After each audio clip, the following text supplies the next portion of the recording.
This play's got a curious origin. One of those moments of sort of serendipity where two people wanting to do something met and it happened.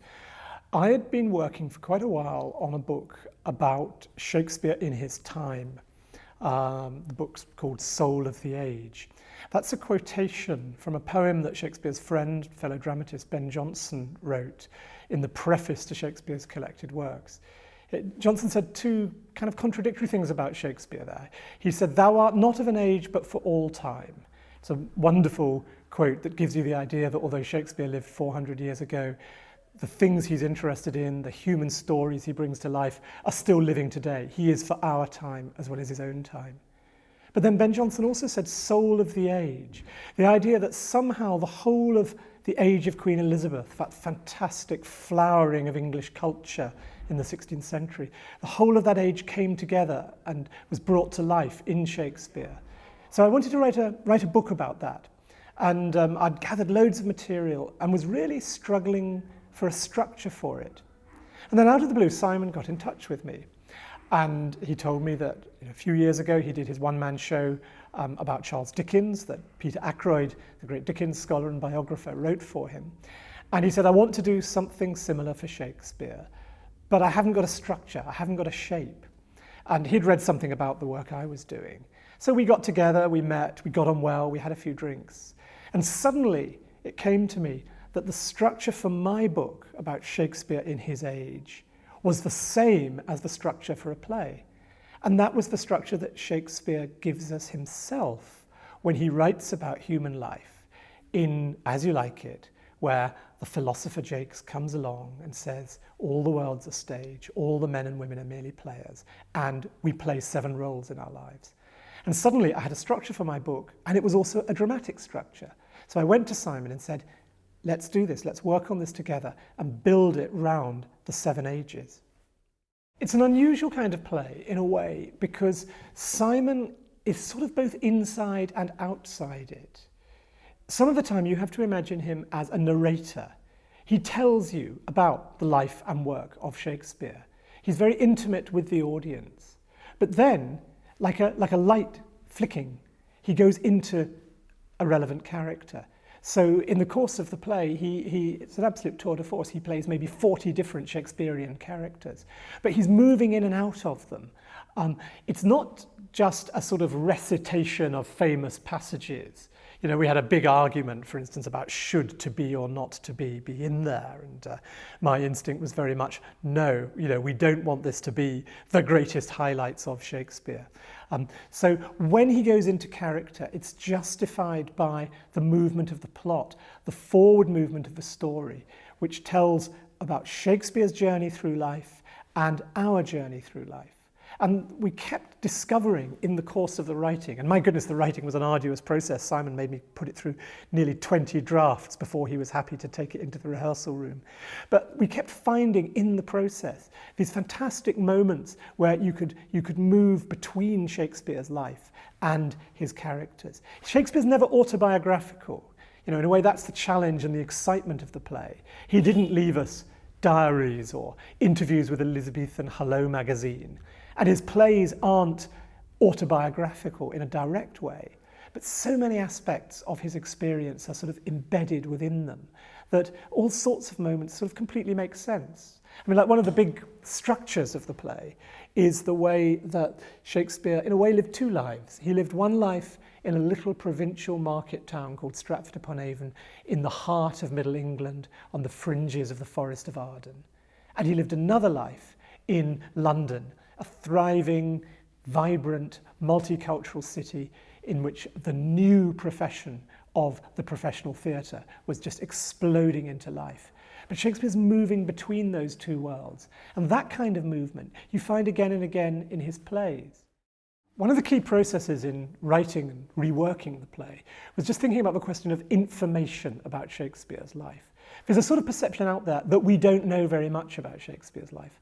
Actually, that's not true. We know a lot. There's over 50 documents documenting aspects of his life in the Public Record Office in Kew alone. His life is remarkably well documented. We know he's born in Stratford. He goes to school at the grammar school. He gets married unusually young, has a family very young. His father falls on hard times. He moves to London to seek his fortune. He becomes an actor. Once he's involved in the theatre company, he starts fixing up old plays in the repertoire. It turns out he's better at writing than he is at acting, so he starts writing new plays. He forms a new company with his close friends, the actors. They become fantastically successful. He returns to Stratford. It's a very clear, well-documented structure. But the problem with the facts of Shakespeare's life is that they don't get you to his inner life. So the trick for the play is sort of getting below the kind of rather sort of, in a way, rather boring historical outline to get a sense of the development of his inner life. I think one of the things that just makes Shakespeare seem so fresh, so contemporary, so much our contemporary, Shakespeare writing over 400 years ago, but just absolutely speaking to us today, comes from the extraordinary sense of his awareness of if you like, the pressure of the media. In a way, in fact, absolutely without question, the Shakespearean theatre is the first mass medium. You didn't have newspapers, television reports, news channels in Shakespeare's day, but you had the theatre. The theatre was the place where the great controversies of the age, whether they're the great controversies over religion, over politics, are absolutely played out in front of the whole community. You've got this amazing thing in the Shakespearean theatre of the ordinary working people coming in paying a penny, but you've also got the aristocrats, the courtiers, the Queen, and then later the King, King James himself, watching the plays.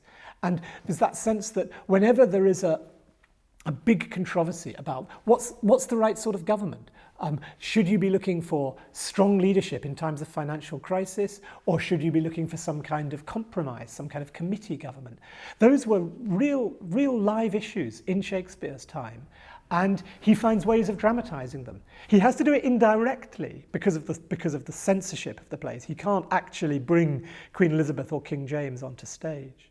So one of the sequences I found very powerful in the play, really enjoyed writing, is an extraordinary moment where the Earl of Essex, who was a kind of military strongman, thought that Queen Elizabeth was a weak queen, that she was surrounded by flatterers and that she wasn't sorting out the problems of the economy fast enough or rigorously enough. And so he launched a coup d'etat against her. Just the sort of thing that, you could imagine something like this happening, say, in Greece in a few weeks' time. But what's the first thing the Earl of Essex and his friends do? Before they actually march into the streets to try to get the people to rise up against the government, they go to Shakespeare's acting company and say, can you put on Richard II for us? Why Richard II? Because that's a play from English history about a weak ruler who is removed from the throne and replaced by a strong man. And Shakespeare's acting company first say, well, we can't do that, Richard II, that's about 4 years old, we won't get an audience for that. So then the Earl of Essex's men slip them some extra money. The play's put on the very eve of the rebellion.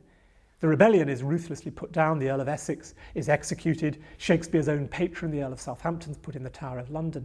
And the manager of Shakespeare's acting company is then brought in and interrogated by the Star Chamber.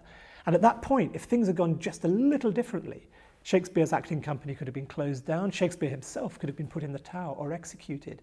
It's a real sense of kind of, as it were, live news going on and affecting the way the plays are written.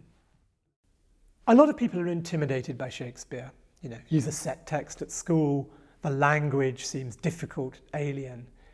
I think the wonderful thing about this show is that when you go away from it, you won't be so scared of Shakespeare. You'll have discovered that his story is the story of all our lives. It's just told in a language of quite extraordinary beauty. And all you have to do is just watch, just listen, and it seems as fresh as if it was written yesterday.